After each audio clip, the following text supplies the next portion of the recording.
बचा देना कि यूनिफॉर्म सिविल कोड ये ऐसा है कि सबको एक कर दिया जाएगा। ये दरअसल दो मकसद से किया गया।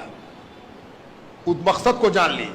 पहला मकसद ये है कि आप बेचैन हो जाइए, घबरा जाइए, क्या होगा, कैसे होगा, क्या करें भाई, बोलो जल्दी से हम क्या करें। तो कुछ लोग लग जाएंगे कि ऐसे मोबाइल पर मैसेज करो, ऐसे फलाना करो, यहां पर जमा हो जाओ, यहां पर लेट जाओ, यहां पर खड़े हो जाओ, यहां पर ये बोलो। ये सब परेशान करने की एक सूरत है। दूसरा मकसद क्या है? किसी को खुश किया जाए कि इन लोगों को बहुत कुछ मिल रहा था, हम ही हैं जो इनका काट रहे हैं, हम ही हैं जो इनको हम बेचैन किए हुए हैं, इनको हम परेशान किए हुए हैं, इनको परेशान करने वाले हम ही ना हैं। तो दूसरा आदमी इकट्ठा हो गया, सारे लोग ग्लोबलाइज हो गए, पोलराइज हो गए कि अरे ये तो बहुत अच्छा कर रहा, मुसलमान लोग को बहुत फायदा था, बहुत बेनिफिट था, है ना। अगर कोई पूछ दे कि मुसलमानों को क्या फायदा था, तो सबसे पहली चीज ये बताई गई कि मुसलमान 4-4 शादी कर सकता था। 4-4 शादी, जानते हो मुसलमान 4 शादी अलाउ है, उसको 4 शादी करेगा, है ना। ये एक हवा बनाई गई, ये एक माहौल बनाया गया, है ना। और इस माहौल में कभी भी सच्चाई से वास्ता नहीं पड़ा कि यहां पर हजारों मुसलमान जमा हैं। जब पूछ तो दीजिए कि कितने आदमी ने 4-4 शादी किया है, कितने ने 2-2 शादी किया है। ये जो प्रोपेगेंडा है, ये जो कहा जाए कि निगेटिव एटीट्यूड है मुसलमानों के बारे में, ये फजूल बातें, ये मुहम्मल बातें, इन सब चीजों को इस तरह से बढ़ाया जा रहा, और दोनों बढ़ा रहे हैं। कानून लाने वाला कह रहा है कि हम 4 शादी तो करे नहीं देंगे, और इधर से भी एक ग्रुप खड़ा होगा कि नहीं कहे करे दोगे हमको, ये तो मेरा हक है, हम करके रहेंगे। आप बड़े बेदार मगज, समझदार, जानकार लोग हैं। हम आपको बड़ी संजीदगी के साथ ये बातें समझा रहे हैं। ये एक बात याद रखिए और बात खत्म, वक्त नहीं है, वक्त ज्यादा हुआ चाहता है, गर्मी भी शदीद है, अल्लाह ताला मेहरबानी फरमाए। एक चीज हमेशा याद रखिए कि जब भी किसी चीज पर आप रिएक्ट करते हैं, रद्द अमल आपका आता है, किसी अमल के नतीजे में आप रद्द अमल करते हैं, किसी एक्शन के नतीजे में आप अपना एक्शन दिखाते हैं, है ना। तो हमेशा इस बात का ख्याल रखिए कि उसके प्रोग्राम का हिस्सा मत बनिए। जो वो चाहता है वो मकाम मत कीजिए। उसने कुछ सोच के एक्शन लिया है, उसने कुछ सोच के ही फितना छोड़ा है, उसने कुछ सोच के फलीता लगाया है। कहीं ऐसा ना हो कि वो जो सोच के काम किया है उसी काम में हम लग जाएं और वो हंस के कहे हम तो जानते थे कि ये होगा, है ना, हम तो जानते थे कि ये होगा, सारा मुसलमान परेशान है ना। लॉ कमीशन, कॉन्स्टिट्यूशन, हिंदुस्तान का आईन क्या कहता है?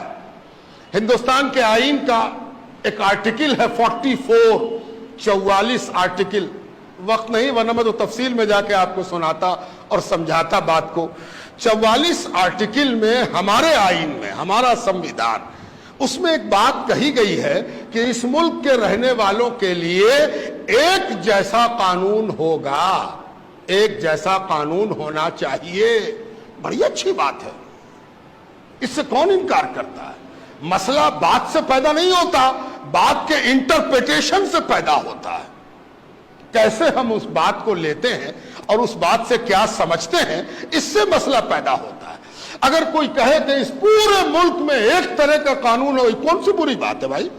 बड़ी अच्छी बात है। काला गोरा, लंबा मोटा नाटा, गरीब अमीर, पढ़ा लिखा कम पढ़ा लिखा, सबके साथ एक ट्रीटमेंट होना चाहिए, हो, अच्छी बात है, कौन मुखालिफ है। अब इसको हम 2 तरह से समझाते हैं। एक मिसाल ये है कि इसको एक आदमी कहे कि भाई सबके लिए तो एक कानून होना चाहिए, तो आप ही कॉलर वाला कुर्ता पहना, ये बगैर कॉलर का पहने हुए, ये नहीं होगा। या तो सब आदमी कॉलर वाला पहने या सब आदमी बगैर कॉलर का पहने। अगर ये मकसद है तो कानून बनाने वाले के समझने में तुम सबसे बड़े बेवकूफ हो। तुमको ये बात ही समझ में नहीं आई कि कानून बनाने वाला क्या कह रहा है। कानून बनाने वाले ने क्या कहा ये तुमको समझ ही में नहीं आया। तुम सबका कपड़ा एक करना चाहते हो, एक रंग का कपड़ा पहनाओगे, एक रंग की कमीज पहनाओगे, एक रंग का पैंट या हाफ पैंट पहनाओगे, इसी को यूनिफॉर्म सिविल कोड कहते हैं।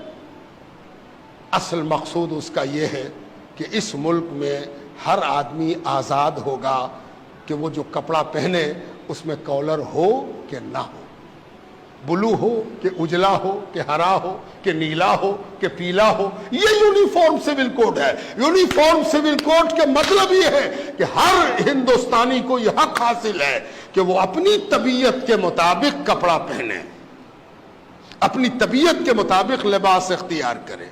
हैरत की बात है कि इस मुल्क में जहां हर 4 कोस पर बोली बदल जाती है और हर 4 कोस पर प्रथा बदल जाती है, रस्म बदल जाता है, रिवाज बदल जाता है, ट्रेडिशन बदल जाता है, वहां यूनिफॉर्म सिविल कोड की बात अगर की जा रही है तो आप ही क्यों परेशान हैं? सब लोग परेशान होंगे। जब होंगे तो देखा जाएगा, है ना। मुसलमान सबसे पहले क्यों परेशान हो जाए? मुसलमान ही सबसे पहले लाइन क्यों लगा दे? ये बड़ी बड़ी गलती है, बड़ा कसूर है जो आज हमारी सो कॉल्ड रहबरी, सो कॉल्ड रहनुमाई, सो कॉल्ड लीडर्स, मुस्लिम लीडर्स जो अपने आप को मुस्लिम लीडर कहते हैं, वो मुसलमानों को झोंक रहे हैं कि सबसे पहले तुम खड़े हो जाओ, जबकि सबसे पहले तो वो खड़ा होगा जिसका ट्रेडिशन हर थोड़ी देर पर बदलता रहता है। यहां कौन है जो एक तरह का हो? बिहार में छठ होता है, बिहार से बाहर छठ करने वाला छठ नहीं करता, जो बिहारी नहीं है वो छठ जानता भी नहीं। पता नहीं कितने किस्म का कैलेंडर है उनके यहां भी पूजा के अलग अलग अंदाज हैं, साउथ और नॉर्थ। आप दक्षिण में चले जाइए, दक्षिण का खाना पीना, पहनना, ओढ़ना, बोलना, चालना, हंसना, रोना सब अलग है। उत्तर आइए, सब अलग है। तो इनको भी तो फिक्र होगी। आप ही क्यों फिक्रमंद हो? आप रुको, ठहरो, आप बढ़ने दो दूसरे को आगे, और दूसरे लोग आगे बढ़े। आसाम का ट्रेडिशन अलग, गुजरात का ट्रेडिशन अलग, एक दाहिने हाथ में एक बाएं हाथ में। तो पहले, और एक बात और है, किसी चीज पर रिएक्ट करने के लिए, रद्द अमल देने के लिए, किसी चीज पर तनकीद करने के लिए वो चीज सामने होनी चाहिए। अभी तो यह भी पता नहीं है कि कॉमन सिविल कोड का नेचर क्या होगा, क्या होगा, कैसा कानून होगा। ये बेमकसद की बात शुरू की गई और सारे तबके को परेशान हाल बना दिया गया। इत्मीनान रहिए, मुतमईन रहिए, अपना रिएक्शन देने में जल्दबाजी मत कीजिए, अपने आप को महफूज रखिए, घबराइए नहीं, ठहरे रहिए।